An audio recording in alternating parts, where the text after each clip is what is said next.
एक वाक्य हमने बोला था,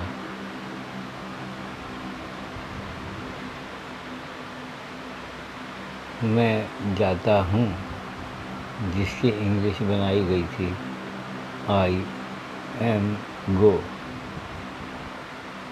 ये आई गो एम, वो तो खैर सिखाने वाली बात थी कि ऐसा नहीं होता। पर अगर हम इसी तरह के सेंटेंस बनाएं जिनमें एम लगता हो, तो वो सेंटेंस कैसे होंगे? इज एम आर या वाज वर या विल बी शैल बी। अगर लगाना ही है तो वो सेंटेंस किस तरह के होंगे? अगर ये जानना है तो हम आपको एक सेंटेंस देते हैं, उसके जैसे सेंटेंस आप बना के बताइए। मैं जा रहा हूँ।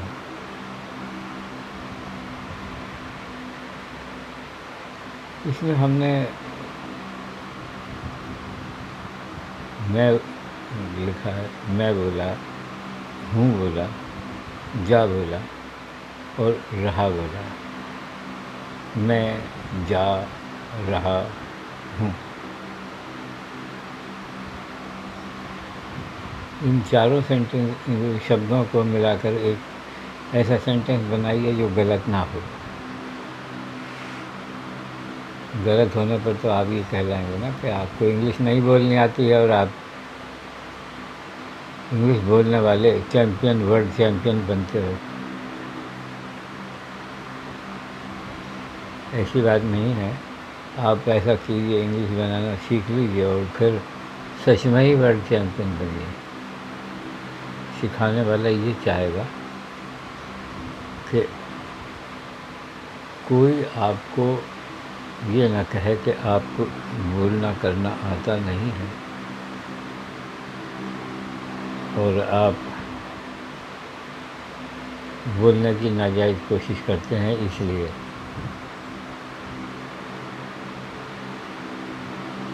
आप मार खाने का रास्ता बनाते हैं। तो मैं आपको बता दूं, ये 4 हर्फ मैं, आई, हूँ, एम, जा के लिए, गो और रहा के लिए ING इंग लगेगा। और इसका एडजस्टमेंट हिंदी में तो होता है कि भाई हम वर्ब को सबसे आखिर में लगाते हैं, लेकिन इंग्लिश में होता है कि हम वर्ब को सब्जेक्ट के बाद लगाते हैं। सब्जेक्ट के बाद वर्ब लगेगा तो कहा जाएगा आई एम। यहाँ तक ठीक हो गया, आई एम। ये हिंदी मत पूछिएगा कि तो मैं हूँ हो गया, मैं हूँ नहीं, हम कह रहे हैं हमको बोलना है मैं जा रहा हूँ। इसको आधा अभी बनाया गया है, आधा और बाकी है, वो समझिए किस तरीके से बनाते हैं। अब जा के लिए हम लगाएंगे गो और रहा के लिए कि इंग्लिश में जिस तरीके से बनाया जाता है वो तरीका है गो के साथ ING लगाना। तो गोइंग, आई एम गोइंग, मैं जा रहा हूँ। देखिए ऐसा है कि दोनों भाषाओं में, क्योंकि सेंटेंसेस के कंस्ट्रक्शन का तरीका अलग है, इसलिए हिंदी का हिंदी के तरीके से और इंग्लिश का इंग्लिश के तरीके से बोला जाएगा। तो इस तरीके से अगर हम बोलते हैं तो वो सेंटेंसेस बन जाएगा, ठीक बनेंगे। अब तरीका ध्यान रखिए, आई एम गोइंग, मैं जा रहा हूँ, कहाँ जा रहा हूँ, क्यों जा रहा हूँ, इसका अभी तक तो कोई सवाल नहीं है। लेकिन अगर हम ये कहें कि मैं कहीं जा रहा हूँ, जाके तो मैं कहूँ कि मैं स्कूल जा रहा हूँ, या मैं दुकान जा रहा हूँ, या मैं पढ़ने जा रहा हूँ, या मैं स्कूल जा रहा हूँ, तब क्या कहेंगे? आपको बताया था स्कूल जाने के लिए एक शब्द और है, लगाया जाता जो है वो है टू। ठीक है, कहीं भी जाएंगे उस शब्द को लगाने से पहले टू और लगाना पड़ेगा हमको, टी और टू। जैसे पहले बार हमने बताया था ना, two boys too went to school, वही वाला to school. I am going to school, मैं स्कूल जा रहा हूँ। इंग्लिश में कहते हैं मैं स्कूल को जा रहा हूँ। मैं स्कूल को जा रहा हूँ। I am going to school, Hindi में हम कहते हैं मैं स्कूल जा रहा हूँ, इंग्लिश में कहते हैं I am going to school. अगर हम इसमें नहीं भी लगाएं तो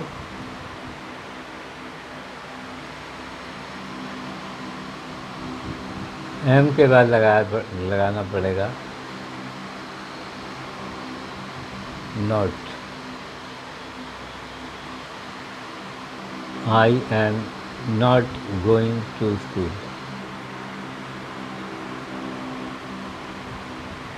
अगर ये कहें कि नहीं, मैं स्कूल नहीं जा रहा हूँ। मान लो मैंने बस्ता लिया हुआ है और मैं ट्यूशन पढ़ने जा रहा हूँ। कोई कहता है क्यों भाई स्कूल जा रहे हो? हम कहते हैं नहीं, मैं स्कूल नहीं जा रहा।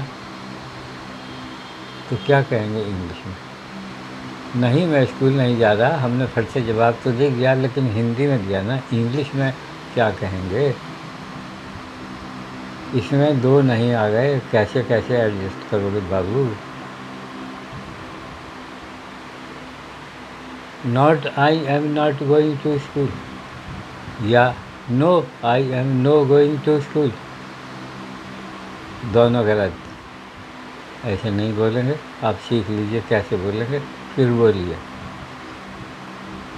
No I am not going to school, मतलब ये होगा कि नहीं, मैं स्कूल नहीं जा रहा हूँ। अब वही बात है, कंस्ट्रक्शन का तरीका हिंदी में कुछ और है, इंग्लिश में कुछ और है। तो इस बात का हमें ध्यान रखना पड़ेगा कि जब हम हिंदी में सेंटेंसेस को सुनते हैं तो उसकी इंग्लिश तरतीब से, हिसाब से कैसे लगाई जाए जो सेंटेंसेस गलत ना हो। ठीक है, अगर सवालिया हो तो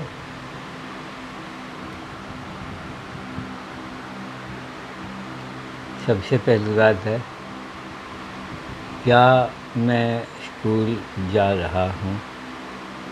अब क्या के लिए क्या हम लगाएंगे? What I am going to school? नहीं, वाट नहीं लगाने की ज़रूरत पड़ेगी इसमें। क्या मैं स्कूल जा रहा हूँ? इसमें ये करो आप कि वर्ब पहले लगा दो, सवालिया हो जाएगा। इंग्लिश का तरीका ये है। वर्ब क्या है? Am I going to school, या am I not going to school. ठीक है, या वही मैं स्कूल क्यों नहीं जा रहा के लिए आप लगाइए why am I not going to school.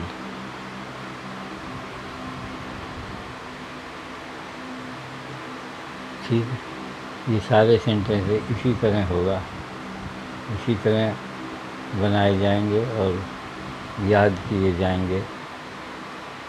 उसका तरीका ये है कि आप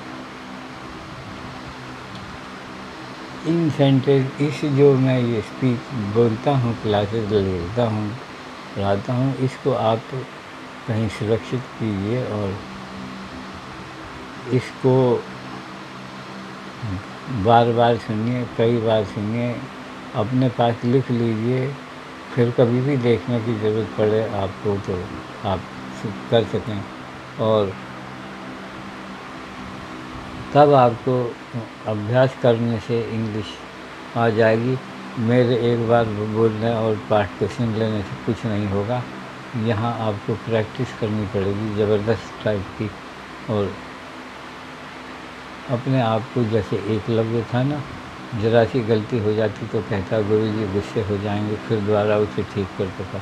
इसी तरह से अगर आप अपनी गलतियों को ठीक कर कर के याद कर सकेंगे, तब जाके ये आपको वाक़ई आएगा।